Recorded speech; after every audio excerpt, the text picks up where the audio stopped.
Hello there! Welcome sa part 2 ng ating Siargao Getaway. So after natin masaksihan ang napakagandang paglubog ng araw sa Katangnan Bridge at magbutol fight sa Daku Island, ay pumunta na tayo sa ating susunod na destinasyon. Katurismo, welcome sa Guyam Island. Kung saan tayo ay magduduyan. Ay hindi pala. Actually, nakapukaw ng atensyon namin itong malapayong nasinungan na ito. Ang cute, no?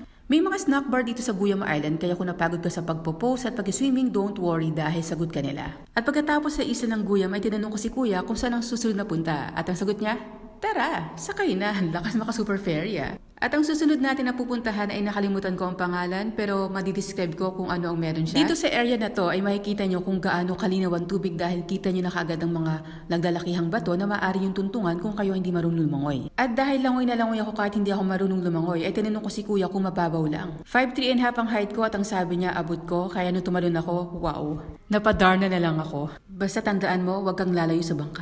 At after natin na mag-island hopping ay huwag natin kalimutan na dumaan sa snack bar ni Maring Andy. Ayan katurismo, kaway-kaway sa Kanaway Store kung saan nag-offer sila ng surfing lesson. At syempre, hindi natin pwedeng palampasin na tikman ang beverage na ino-offer ng snack bar ni Maring Andy. Tara, umorder na tayo at mukhang parami na ng parami ang mga umu-order sa snack bar ni Andy. Di ba, Joby? O isang post nga dyan? Pak! O Joby, dahil nag-post ka ako din. Pak! Ganun. Tara na, order na tayo. Tara, silipin natin menu nila.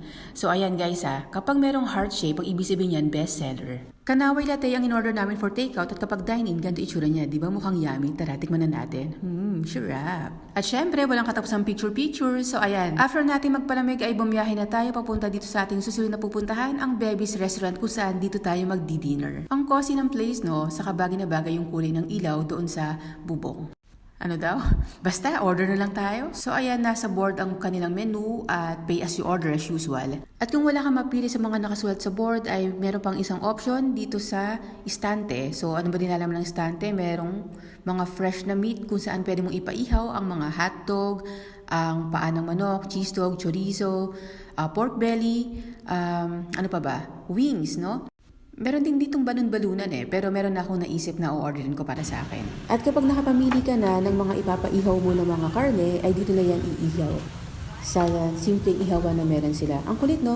Yung nakikita ko dito, parang yung manner ng pag-iihaw sa Thailand, saka sa Indonesia. Napanood ko yun sa vlog ni Mark Quince, kaya di ko makakalimutan yung ganitong style ng ihawan.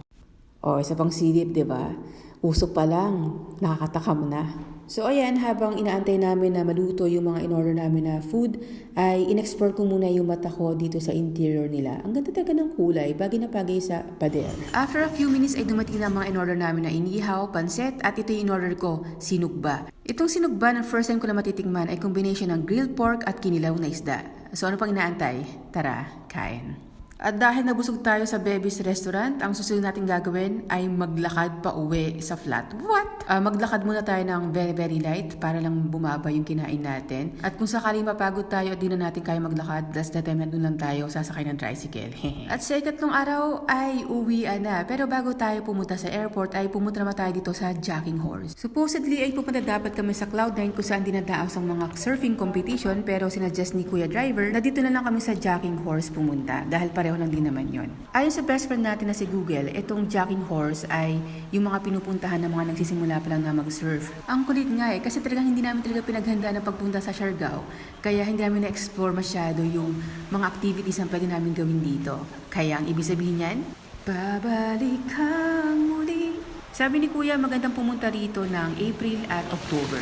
So, we'll see kung makakabalik nga tayo dito. At sa tingin ko, 99.9% ang chances na babalik talaga ako sa lugar ng Siargao. Dahil nabitin talaga ako. Hindi pa ako nakapag-surf Saka share ko lang, for some reason, nag-decide ako na wag munang dumangoy sa swimming pool at sa dagat. Kaya nga sa sobrang tagal, hindi ko na maalala kung kailan ang huling apa ko sa dagat. At maraming salamat sa pag-aya ng kapatid ko dahil nga nagbakasyon kami sa Siargao, kaya naalala ko na si Rena pala ako. Charis lang! So ayan, umahon na tayo sa dagat at pumunta na tayo sa lupa. At kung namimiss nyo ng mga alaga nyo mga aso, ay merong Corgi Cafe dito kung saan makikita nyo ang mga nagkukyutan na Corgi.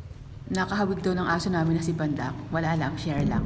Ayan katurismo, tumungo na tayo sa airport, baka maiwan pa tayo. At by the way, parang isa yata to sa mga naiwang ebidensya ng Bagyong Odette noong 2021. Ayan katurismo, hanggang dito na lang ang ating kwentuhan. So, saan kaya susunod natin na punta? Ang tanong, kailan kaya uli ako babalik dito sa Siargao?